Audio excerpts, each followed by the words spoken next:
पिछले कुछ वर्षों में दुनिया लगातार अस्थिर परिस्थितियों से गुजर रही है। देश पर यह दोहरा संकट है।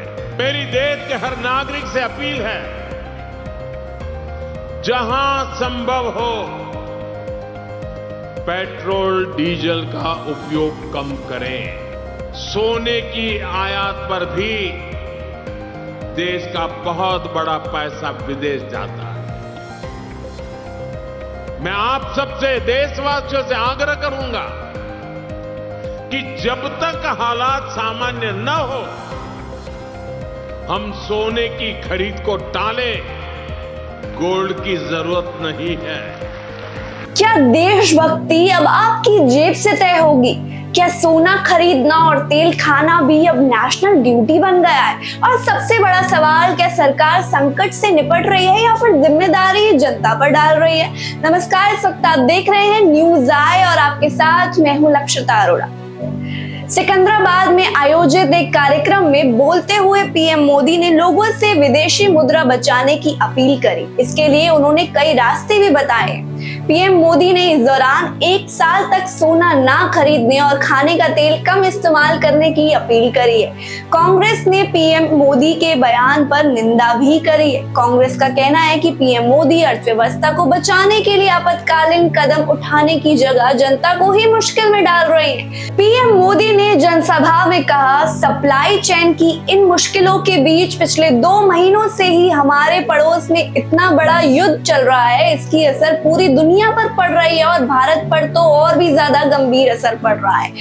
भारत के पास बड़े बड़े तेल के कुएं नहीं है। हमें अपनी जरूरत के पेट्रोल, डीजल, गैस, ये सभी बहुत बड़ी मात्रा में दुनिया के दूसरे देशों से मंगाने पड़ते हैं। युद्ध की वजह से पूरी दुनिया में पेट्रोल, डीजल, गैस और फर्टिलाइजर के दाम बहुत अधिक बढ़ चुके हैं, आसमान को भी पार कर गए हैं। पड़ोस के देशों में क्या है वो तो अखबारों में रोज आता ही है। पीएम मोदी ने कहा, भारत सरकार इस युद्ध के पिछले 2 महीनों से देशवासियों को इस संकट से बचाने के लिए लगातार प्रयास कर रही है। नागरिकों पर बोझ ना पड़े, इसके लिए सरकार सारा बोझ अपने कंधों पर उठा रही है। प्रधानमंत्री नरेंद्र मोदी ने सप्लाई चेन का हवाला देते हुए बोला कि सप्लाई चेन पर लगातार संकट बना रहे तो हम कितने भी उपाय कर ले, मुश्किलें बढ़ती ही जाती है। इसीलिए अब देश को सर्वोपरि रखते हुए हमें एजुकेट होकर लड़ना पड़ेगा। देश के लिए मरना ही देशभक्ति नहीं होती, देश के लिए जीना और देश के लिए अपने कर्तव्यों को निभाना भी एक देशभक्ति होती है। हर खाने में तेल का उपयोग में कुछ कमी करे तो वो भी देशभक्ति का काम है। इससे देश सेवा भी होगी और देश सेवा भी होगी। इससे देश के खजाने का स्वास्थ्य भी सुधरेगा और परिवार के लोगों का भी स्वास्थ्य सुधरेगा। प्रधानमंत्री मोदी ने विदेशी मुद्रा बचाने को लेकर कहा कि जो भी रास्ते आप अपना सकते हैं वो आपको अपनाना पड़ेगा। उन्होंने कहा, सोने की खरीद एक और पहलू है जिससे विदेशी मुद्रा और भी ज्यादा खर्च होती है। एक समय था जब संकट आता था तब लोग देश हित में सोना दान कर देते थे। आज दान की जरूरत तो नहीं है, लेकिन देश हित में हमें ये तय करना होगा कि साल भर तक घर में कोई कार्यक्रम हो तो हम सोने का गहना नहीं खरीदेंगे, सोना नहीं खरीदेंगे। विदेशी मुद्रा बचाने के लिए हमारी देशभक्ति हमें चुनौती दे रही है और हमें ये स्वीकार करके विदेशी मुद्रा को बचाना होगा। कांग्रेस महासचिव केसी वेणुगोपाल ने कहा कि ईरान अमेरिका युद्ध को 3 महीने बीत चुके हैं, लेकिन पीएम मोदी को अब भी ये समझ में नहीं आ रहा कि भारत की ऊर्जा सुरक्षा कैसे सुनिश्चित करी जाए। ईरान के साथ अमेरिका और इजराइल की जंग के बीच शेयर बाजार से लेकर कच्चे तेल, सोने चांदी और रुपए तक हर चीज में भारी अस्थिरता देखी जा रही है। सोने की ऐतिहासिक तेजी 2025 में ही देखने को मिल गई थी, जब गोल्ड प्राइस में 60% से ज्यादा का उछाल आया था। सोने की तेजी के पीछे यूं तो कई कारण हैं, लेकिन सब एक दूसरे से जुड़े हुए हैं। अमेरिका, इजराइल और ईरान युद्ध की वजह से भू राजनीतिक तनाव के कारण दुनिया में अस्थिरता बढ़ रही है।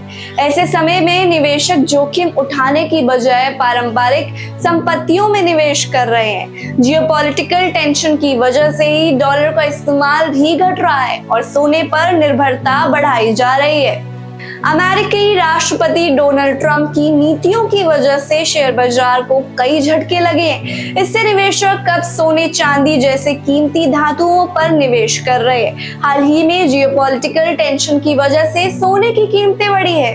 अमेरिका ने वेनेजुएला के राष्ट्रपति निकोलस मादुरो को पकड़ लिया। इसके बाद सोने की कीमतें बढ़ गई। ट्रंप ने ग्रीनलैंड को अपने अधीन करने की बात भी उठाई।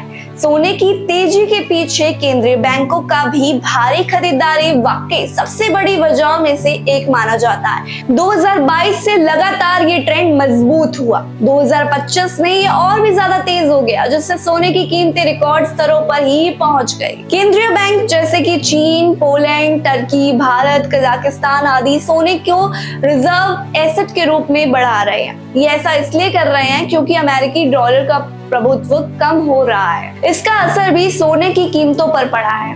वेणुगोपाल ने एक्स पर लिखा कि ये बेहद ही शर्मनाक, गैर जिम्मेदार और पूरी तरह से अनैतिक है कि पीएम इस वैश्विक संकट में हमारी अर्थव्यवस्था को बचाने के लिए कोई आपातकालीन योजना बनाने की बजाय आम नागरिकों को ही मुश्किल में डाल रहे हैं। जब चुनाव और ओछी राजनीति ही पीएम का एकमात्र प्राथमिकता बन जाए तो इसका अंतिम परिणाम एक आश्वस्त आर्थिक तबाही ही होता है। पीएम और उनकी सरकार को यह सुनिश्चित करने के लिए सभी आवश्यक इंतजाम करने चाहिए कि हमारे पास ईंधन का पर्याप्त भंडार हो और उनकी खराब योजना के चलते किसी भी नागरिक को किसी भी तरीके की कोई परेशानी का सामना ना करना पड़े। तो चलिए फिलहाल के लिए इतना ही। ऐसी तमाम खबरों को जानने के लिए हमारे YouTube चैनल न्यूज़ आई को अभी सब्सक्राइब कीजिए। तब तक के लिए धन्यवाद।